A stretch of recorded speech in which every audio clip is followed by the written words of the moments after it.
Hello guys, नमस्ते। रो location बन जा अच्छा हम जा न्यू अच्छा बन जा।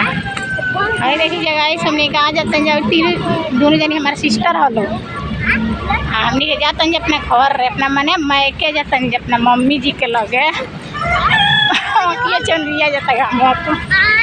देखिए हमारा गाँव के नज़ारा तो भी है जानते हैं जगह होटल है, रास्ता ही में होटल में है।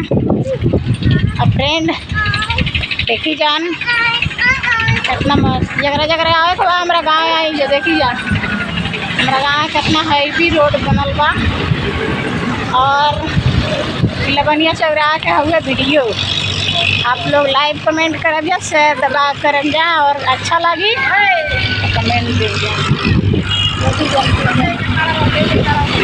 एक पर गाड़ी लेके चलो फ्रेंड, रोड पार हो खतन जा और गाइस बहुत मेहनत करते हैं, थोड़ा थोड़ा सपोर्ट करी जाना आप लोग।